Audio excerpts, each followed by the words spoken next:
गांव को उजाड़ना, उन उस गांव के लोगों के किसानों की जमीनों का अधिग्रहण करना, किसानों की आत्महत्या पर भी कोई रिएक्शन ना दिखाना, वैक्सीन के लिए तो जबरदस्ती करना, लेकिन वैक्सीन के साइड इफेक्ट से पल्ला झाड़ लेना, पैदा होने से पहले रजिस्ट्रेशन जरूर करवाना, लेकिन उस रजिस्ट्रेशन के होने के बाद उसकी सुरक्षा और उसके इलाज और उसकी शिक्षा और रोजगार का इंतजाम ना करना,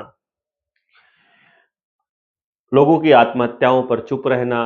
बिजनेस खत्म होने पर चुप रहना, बाजार को जानबूझकर समाप्त करना, सामाजिक ढांचे को बिगाड़ना, नए नए गलत कानून लेकर आना, सारी जमीनों को प्राइवेट कंपनियों को बेचना, हेल भेल सेल रेल इन सब की बर्बादी करना, कॉरपोरेशंस के हाथ में बिजली को दे देना, पानी का अधिकार भी कंपनियों को देना, बल्कि उनके लिए नदियां और डैम उपलब्ध करवाना, खराब जो केमिकल वाला पानी है उसकी रिवर्स बोरिंग करके हमारे अंडरग्राउंड पानी को खराब करना, बीजों के ऊपर नियंत्रण करने के लिए हाइब्रिड बीज लेकर आना, खेतों के अंदर रसायन डालकर हम सब लोगों को कैंसर देना, हमारे बच्चों के ऊपर लाठियां बांधना, एक करप्शन वाला माहौल हमारे बच्चों को देना, ये सब काम आपका नेता कर रहा है। उस नेता को विधानसभा, लोकसभा, राज्यसभा तक लेकर जाने में कॉरपोरेट्स मदद करते हैं, तो वो आपके लिए कभी काम नहीं करेगा। आपको उनसे काम करवाना कैसे है, ये आपको कोई नहीं बताएगा। स्कूल में, कॉलेज में कभी सवाल पूछना आपको नहीं सिखाया जाता, क्रिटिकल थिंकिंग नहीं सिखाई जाती, नहीं बताया जाता कि आपको अपने अधिकारों की रक्षा कैसे करनी है। हमको थर्ड वर्ल्ड के जैसे जैसे उन्होंने घोषित किया हुआ है और उसको थर्ड वर्ल्ड के जैसे ट्रीट करना, ये उनके प्रोपेगेंडा का बड़ा हिस्सा है। आपकी जमीनें उनको चाहिए क्योंकि यही वो एरिया है, सिंधु घाटी के आसपास का एरिया और हिमालय के आसपास का एरिया, इधर से अरावली, इधर से हिमालय, ये सारा का सारा एरिया हम सब लोगों की सुरक्षा सुनिश्चित करता है। मौसम सारे तरह के हैं, धूप भरपूर है, शुद्ध हवा है, जंगल है, वनस्पति है, पानी है, जिसकी वजह से घनी आबादी के लिए यहाँ अनाज उत्पन्न हो सकता है। तो ये उपजाऊ जमीन वो किसी भी कीमत पर नहीं छोड़ना चाहते। भारत के उत्तरी भाग को छोड़ दें अगर, पहाड़ी क्षेत्र को, तो पीछे पठार वाला जो एरिया आता है, मध्य प्रदेश और आगे का एरिया, वहां पर जमीन पथरीली है। महाराष्ट्र का एरिया भी देख लेंगे, उधर भी देखेंगे, और जो जमीन उपजाऊ है वहां आदिवासी रहते ही हैं। आदिवासियों को सुप्रीम कोर्ट कह रही है कि ये ट्रेसपासर्स हैं, क्योंकि सुप्रीम कोर्ट में आदिवासियों के नुमाइंदे ने लिख करके दिया है, जो जिनको आपने एमएलए बनाया, जिनको आपने मुख्यमंत्री बनाया, राष्ट्रपति बनाया, द्रौपदी मुर्मू के जैसे, वही लोग लिख करके दे रहे हैं सुप्रीम कोर्ट को, और सुप्रीम कोर्ट फिर कह रही है कि ठीक है, इनको यहां से बेदखल करो, जबकि मालूम है सुप्रीम कोर्ट को कि असली मालिक आदिवासी है। असली मालिक को उसकी जमीन से बेदखल करने के लिए आप ही के बीच के नुमाइंदों को वहां बिठाया जाता है, क्योंकि हमने समाज और राजनीति को मिक्स कर दिया है। राजनीति करने वालों को समाज के हिसाब से चलना चाहिए था, और समाज के लोगों को ऐसे लोगों को नेतृत्व देना चाहिए था जो निष्पक्ष होकर के सही के लिए बोल सके। परंतु उन्होंने बेईमानी का ऐसा जाल बिछाया, रेड कारपेट इस तरह का बिछाया, किसी को पद्मश्री देकर, किसी को पद्म भूषण देकर, किसी को पद्म विभूषण देकर उन्होंने इस तरह से मैनेज किया कि पता ही नहीं लगा कब आपके बीच का सामाजिक आदमी उनके लिए राजनीति करने लगा, उनके हिसाब से चलने लगा, उनके हिसाब से बातें करने लगा, उन्हीं के हिसाब से सारा कुछ निर्णय लेने लगा। आपने इसी दौरान देखा होगा कि कैसे अरावली के लिए लोगों ने आवाज उठानी शुरू की। पर्यावरणविद जो हैं वो बोल रहे हैं कि अरावली हमको बचाएगी, लेकिन आप लोगों को ये नहीं मालूम है कि ये जो डेफिनेशन बदलने का खेल है, जो अभी सुप्रीम कोर्ट ने खेला है, सुप्रीम कोर्ट में खेला है, सरकार ने खेला है, एनजीटी जैसी संस्थाओं ने मिलकर के खेला है और कॉरपोरेशंस के लिए खेला है, ये क्या है? मैं आपको थोड़ा सा एग्जाम्पल बता देता हूं। लोगों की मांग के ऊपर यह निर्णय लिया गया कि जो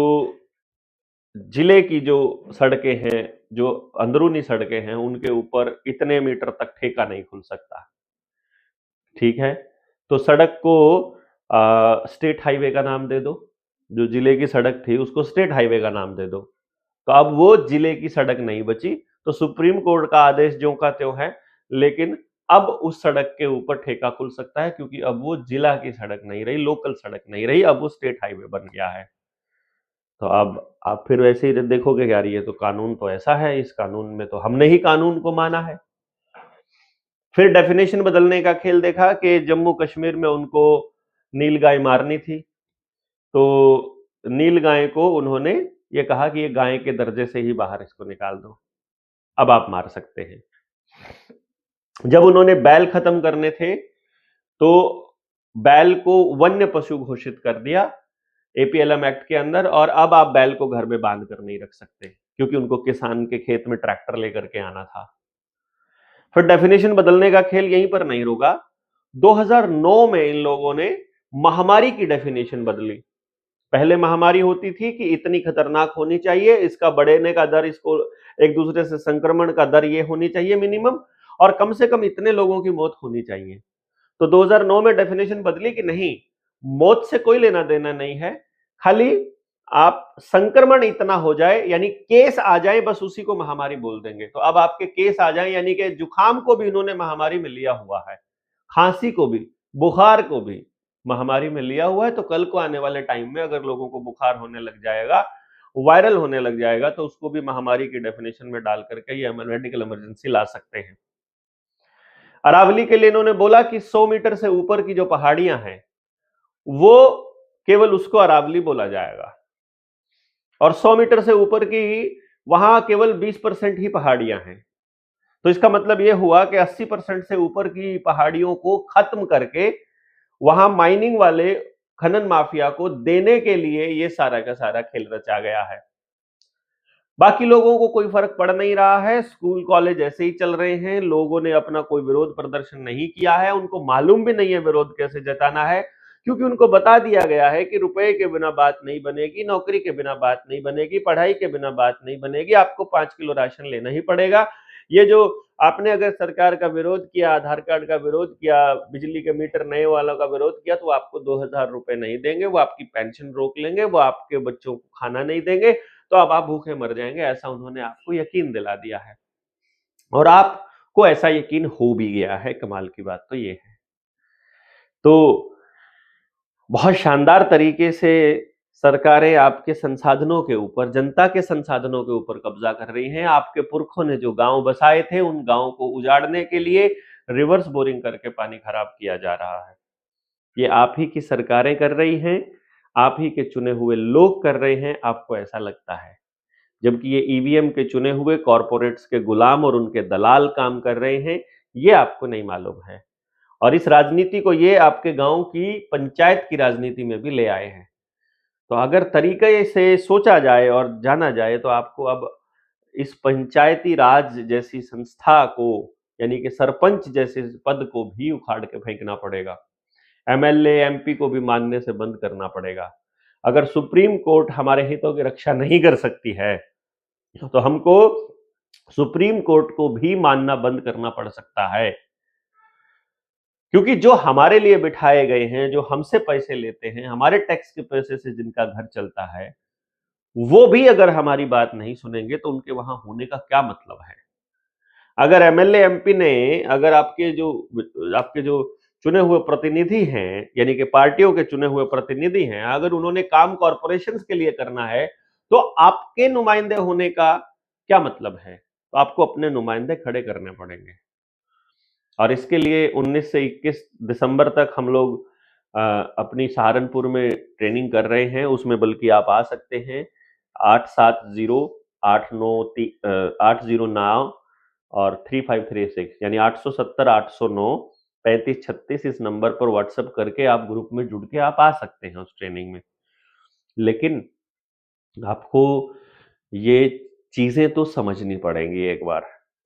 समझे बिना आप इस लड़ाई को नहीं लड़ पाएंगे, क्योंकि ये समझने की ही लड़ाई है। और यदि आप लोगों को किसी ने बरगला दिया कि आप संगठित हो जाइए, संगठित होकर करना क्या है, अगर ये नहीं मालूम है तो संगठित होकर क्या करेंगे? यदि हम एक दूसरे को मतलब एक दूसरे को कचोटने के लिए, उल्हाने देने के लिए, एक दूसरे को नीचा दिखाने के लिए ही काम करते रहेंगे तो इनसे कैसे लड़ पाएंगे? ये तो आपको छोड़ना पड़ेगा।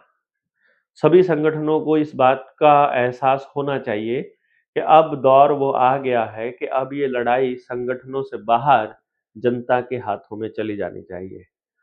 और इनसे आगे आकर आप लड़ सकते हैं। इनकी सोच को पकड़कर इससे आगे सोच सकते हैं तो ही आप इनसे लड़ सकते हैं। अगर आप इनकी क्रिया पे प्रतिक्रिया करते रहेंगे तो ये एक आदेश पारित कर देंगे, आप विरोध के लिए सड़क पर उतरोगे, विरोध करते हुए लाठियां बाजी जाएगी, आपके ऊपर देशद्रोह के मुकदमे कर दिए जाएंगे, 6 महीने के लिए आपको अंदर कर दिया जाएगा, 6 महीने में आप जिस आंदोलन को लीड कर रहे थे वो आंदोलन ठप हो जाएगा। ये पूरा का पूरा एक इन्होंने सिस्टम बनाया हुआ है। तो अरावली भी बचानी है, खेत भी बचाने हैं, गांव भी बचाने हैं, बच्चों के रोजगार का भी इंतजाम करना है, महंगाई से पीछा भी छुड़ाना है, कर्जे से पीछा भी छुड़ाना है। अपने सरकारी संस्थान, जो सामुदायिक संस्थान थे, जो सार्वजनिक संस्थान हमारे पुरखों ने बनाए थे, उनको बिकने से भी बचाना है। जो बेच दिए हैं वो वापस भी लाने हैं, गलत कानूनों को वापस करवाना है या फिर अपने कानून बनाने की प्रक्रिया बनानी है। अपनी व्यवस्था बनाने के लिए आप लोगों को बैठ करके मंत्रणा में, विवाद में, इस संवाद में शामिल होना पड़ेगा और इसके लिए ही हम लोग ये जनता सरकार मोर्चा नाम की जो संस्था है, इसमें हम लोगों को इकट्ठा कर रहे हैं कि आपको संस्था का नाम भी लेने की जरूरत नहीं है, आप अपनी संस्था बना सकते हैं, पर आपके पास कुछ है तो एक बार आइए तो सही। एक बार आपको आना पड़ेगा, जो समाज के विषय में सोचते हैं, जिसको राजनीति करनी है, जिसको केवल चुनाव लड़ना है, जिसको केवल अपने काम करने हैं, अपने ही हित देखने हैं, वो अपने हित यहाँ आकर के चेक कर सकता है, उनके हित पूरे हो सकते हैं कि नहीं, और